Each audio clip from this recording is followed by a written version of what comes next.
10월 6일 금요일입니다. 오늘 새벽 우리에게 주시는 하나님의 말씀은 이사야서 30장 8절로 18절까지의 말씀입니다.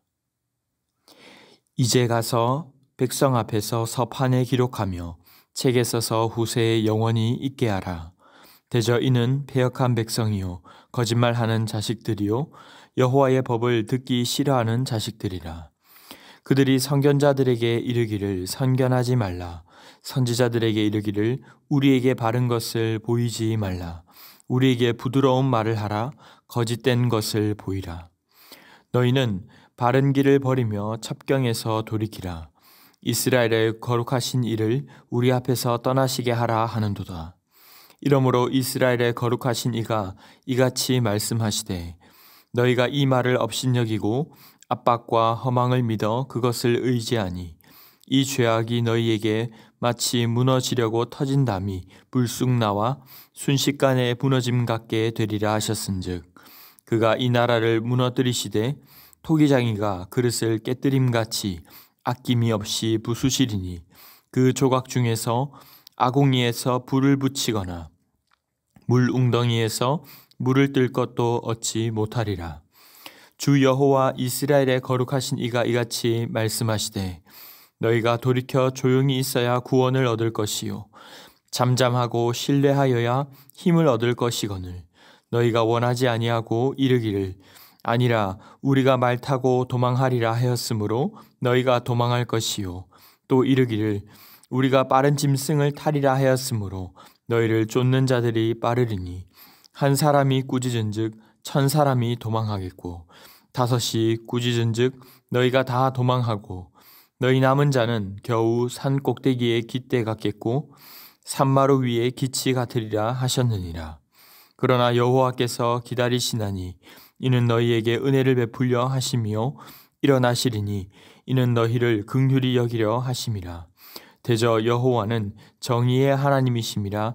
그를 기다리는 자마다 복이 있도다. 아멘. 어제의 본문에서 계속해서 아수르의 공격에서 살아남고자 애굽과 맹약을 맺는 유다를 향한 경고가 이어졌습니다. 하나님께 묻지도 않고 애굽의 사절단부터 보낸 이들의 노력은 헛된 것이었습니다. 오래전 하나님은 이스라엘을 애굽을 꺾으시고 건져내셨지만 하나님께 묻지 않고 또다시 자신의 생각대로 의지하려는 이 애굽이 그들에게는 수치와 수욕이 될 것이라고 경고하셨습니다. 오늘 본문은 그 연장선상에서 이런 경고에도 불구하고 애굽과 동맹을 체결하는 완고한 태도를 보인 것에 대해 철저한 심판이 내려질 것을 말씀하시는 내용입니다. 8절에서는 이사야에게 백성들 앞에서 서판에 기록하여 책으로 만들어서 후세에까지 전하도록 하라고 말씀하십니다. 이제 9절부터가 그 내용인데 대저 이는 패역한 백성이요 거짓말하는 자식들이요 여호와의 법을 듣기 싫어하는 자식들이라. 10절로 11절에는 이들이 선견자들의 말을 무시할 뿐만 아니라 제대로 된 선견을 하지 못하도록 왜곡된 선견을 하도록 유도했다고 말씀합니다. 선견하지 말라. 선지자들에게 이르기를 우리에게 바른 것을 보이지 말라. 우리에게 부드러운 말을 하라. 거짓된 것을 보이라. 바른 길을 버리며 첩경에서 돌이키라. 이스라엘의 거룩하신 이를 우리 앞에 떠나시게 하라. 이들은 보지 못하는 것이 아니라 보지 않으려고 하고 있는 것입니다. 심판에 대한 메시지, 힘든 메시지를 전하지 말고 그저 자기들이 듣기 좋은 말만 하라는 것이죠. 이런 태도를 보이자 거룩하신 주님은 말씀하십니다. 12절에 너희가 이 말을 업신여기면서 강국들의 압박과 또 애굽과 같은 그 허망을 믿어서 그것을 의지하니 죄악이 터진 담같이 갑자기 터져나와 너희에게로 무너질 것이라는 것입니다. 하나님이 이 나라를 무너뜨리시되 토기장이가 그릇을 깨뜨림같이 아낌없이 부술 것이다. 토기장이가 보통 그릇을 만들 때에 그릇이 계획대로 만들어지지 않으면 그 그릇을 깨어버리듯이 산산조각을 내겠다는 것입니다. 얼마나 산산조각이 났던지 그 조각으로는 물 뜨는 것도 또 아궁이에 불 지펴 데우는 것도 할 수 없다는 것이죠. 15절에서 주님은 또 이렇게 말씀하십니다. 너희가 돌이켜 조용히 있어야 구원을 얻을 것이요 잠잠하고 신뢰하여 힘을 얻을 것이거늘 너희가 원하지 아니하고 16절에 우리가 말 타고 도망하리라 하였으므로 도망할 것이요 우리가 빠른 짐승을 타리라 하였으므로 너희를 쫓는 자들이 빠르리니. 무슨 말입니까? 죽겠다며 오두방정을 떨면서 내 방법을 찾지 않고 가만히 여호와를 기다리며 신뢰하였다면 살 수 있었을 텐데 오히려 너희가 그렇게 야단법석을 떠는 바람에 너희는 정말로 도망치게 될 것이다. 빠른 짐승을 타겠다 했으니 오히려 빨리 쫓아올 것이다. 믿음이 없이 반응하니 자꾸만 해서 더 큰 일이 일어난다는 것이죠. 17절에도 한 사람이 꾸짖은즉 1000사람이 도망하겠고 5이 꾸짖었는데 너희가 다 도망하고 남은 자가 겨우 산꼭대기의 깃대와 산마루 위에 기치 같을 것이라는 것이죠. 산꼭대기에 혼자 우두커니 서 있는 것처럼 남은 자가 거의 없을 것이라는 말입니다. 하나님께로 돌이켜야 사는데 계속해서 하나님이 아닌 다른 방법을 찾고 그저 죽겠다고 촐싹대느라 오히려 더 망치고 있는 셈입니다. 오늘 이렇게 무서운 말씀으로 심판을 예고하시는가 했지만 18절에 보시면 하나님은 어떻게 하고 계십니까? 여호와께서 기다리신다고 말씀하죠. 이는 너희에게 은혜를 베풀려 하심이요 일어나시리니 이는 너희를 긍휼히 여기려 하심이라.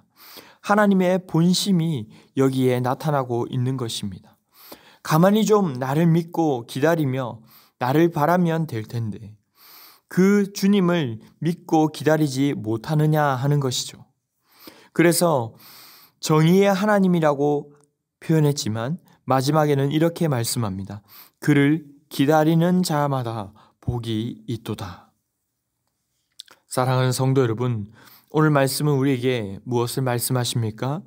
먼저 다급한 때일수록 잠잠히 하나님만을 바랄 수 있기를 바랍니다. 어차피 내가 놀랄 만한 일들은 내 힘으로 해결할 수 없는 일들입니다. 해결도 안 되면서 그저 이쪽 찾아가고 저쪽 전화하면서 문제를 키우기보다는 하나님 앞에 엎드려 도움을 청하는 것이 가장 빠른 길입니다. 조상들을 통해 그 사실을 하나님은 무수히 보여주셨음에도 불구하고 같은 길을 반복하자 하나님은 이것을 기록하여 후세에 전하라고 하시는 것입니다. 나에게서 나오는 지혜와 반응은 오히려 이를 그르칠 때가 더 많음을 기억하며 어려운 때일수록 침착하게 주님께 엎드리는 또 신뢰하는 저와 여러분이 될 수 있기를 바랍니다. 두 번째로 내 입에 단 것만을 찾으려 해서는 안 됩니다. 때로는 엄중한 경고와 실패를 통해서도 배울 수 있기를 바랍니다.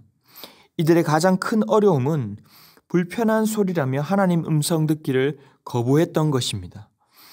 이들의 조상이 출애굽하기 위해 얼마나 불안해하고 마음을 졸였던지 하지만 기적적인 하나님의 손으로 구원해 내셨음에도 이들은 여전히 그런 애굽과 맹약을 맺고 있는 것을 보며 하나님은 얼마나 답답하셨을까요? 마치 애굽을 나와서 돌고 돌았던 광야를 여전히 지금도 뱅글뱅글 돌고 있는 것처럼 보였을 것입니다. 오죽하면 이사야에게 책으로 써서 후세들에게 이것을 보고 경각심을 갖도록 하라고 하셨을까요? 주님의 말씀을 듣고는 돌이키되 깨뜨려짐을 통하여서도 돌이키고 바른 길로 걸어갈 수 있는 우리가 될 수 있기를 바랍니다. 기꺼이 쓰디쓴 주님의 말씀을 먹을 수 있기를 바랍니다. 말씀을 맺겠습니다. 이 방법 저 방법 찾기 이전에 하나님을 잠잠히 기다릴 수 있는 믿음의 사람들이 될 수 있기 바랍니다. 모든 문제의 해결은 주님의 손에 있음을 믿고 다른 사람이나 대상이 아닌 주님께 가장 먼저 묻는 지혜가 있기를 바랍니다. 또한 내 귀에 그저 좋고 달콤한 이야기만 찾아다니는 것이 아니라 때로는 쓰디쓴 패배와 실패와 쓴소리를 통하여서도 깨어짐을 통하여서도 경각심을 가지고 돌이킴으로 은혜 베푸시는 주님을 경험하는 우리 모두가 될 수 있기를 주님의 이름으로 축원합니다. 기도하겠습니다. 사랑의 주님 감사합니다. 우리의 눈과 귀는 또 입은 그저 좋은 것, 내게 달콤한 편안함만을 찾지만 살아계시며 정확무어한 주님의 말씀으로 오늘도 우리의 영을 깨워주시니 감사합니다. 우리가 듣고 싶고 원하는 것만을 찾기보다 때론 불편하고 힘든 이야기라 할지라도 주님의 말씀 앞에 겸손히 서는 참 지혜가 있게 하여 주시옵소서. 이 길 저 길 이 사람 저 사람 찾느라 우리의 에너지만 소모하고 일을 더 복잡하게 만드는 것이 아니라 잠잠히 주님을 기다리며 구하는 믿음을 허락하여 주시옵소서. 모든 말씀 존귀하신 예수님의 이름으로 기도하옵나이다. 아멘. 이 시간 함께 기도하실 때에 주신 말씀을 붙들고 기도하시고 주간 기도 제목을 따라 모든 소그룹을 위해 기도하겠습니다. 다락방 모임과 전도회 모든 모임들마다 예수 안에서 한 가족과 같이 은혜 나누는 모임 되게 하시고 우리 교회 안에 소외되는 영혼이 하나도 없는 사랑 많은 가정 같은 교회 될 수 있도록 모든 소그룹 순장님들과 또 교회를 책임지고 섬기시는 장로님들을 위해서도 기도해 주시기 바랍니다. 특별히 내일부터 있을 어린이 마당 다주리를 통해 어린 생명들이 복음을 듣고 그리스도의 사랑을 경험할 수 있도록 또 10월에 있는 아주 행복한 음악회를 통해 교회의 문턱이 낮아지며 21일 주일에 새생명 축제 아주 행복한 만남을 통해 작정한 태신자 760명이 마음을 돌이켜 복음을 듣고 영생 얻는 천국 잔치가 될 수 있도록 합심 제목과 개인적인 제목으로 기도하도록 하겠습니다. 함께 기도하겠습니다.